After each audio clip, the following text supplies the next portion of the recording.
یہاں تو ہمارے نبی حضرت محمد رسول اللہ صلی اللہ علیہ وسلم کا عالم کیا تھا؟ آپ صلی اللہ علیہ وسلم، اللہ کے رسول صلی اللہ علیہ وسلم کو اپنے پیٹھ پیچھے کا بھی علم نہیں تھا. اچھا ہم کو سکھا رہا ہے. اللہ کے رسول صلی اللہ علیہ وسلم کو دیوار کے پیچھے کا بھی پتہ نہیں تھا کہ اس کے پیچھے کون ہے، کیا ہے، کیا کر رہا ہے، کیا نہیں کر رہا ہے کہ نہیں؟ نہیں. Wake up to reality. آئیے اس بیچارے یتیم العلم کو بخاری بھی نہیں دکھی. میں آپ کے سامنے بخاری شریف پیش کر رہا ہوں. صحیح بخاری آپ کے اسکرین پر، کتاب الصلاۃ، حدیث نمبر 418. آقا صلی اللہ علیہ وسلم نماز پڑھا رہے ہیں، پیچھے صحابہ کرام موجود ہیں. مقتدی کی حیثیت سے بعض صحابہ کا نماز میں اس وقت دل نہیں لگ رہا ہے، کچھ دنیاوی خیالات ہے، کسی کا بازار میں ہے، کسی کا کام کی طرف توجہ ہے، گرمی کے دن ہے.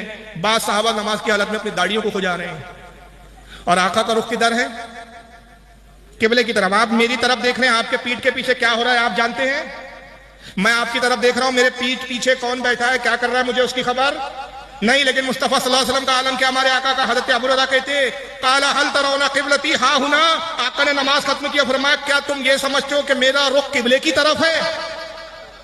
کیا تم یہ سمجھ رہے ہو کہ میں قبلے کی طرف دیکھتا ہوں تو تمہارے پیچھے حالوں سے ناواقف تم کیا کر رہے ہو نہیں معلوم مجھے؟ نہیں، ایسا نہیں ہے. فواللہ ما یخفی علی خشوعکم ولا رکوعکم. اللہ کی قسم، نہ تمہارا خشوع مجھ سے چھپا ہوا ہے، نہ تمہارا رکوع مجھ سے چھپا ہوا ہے.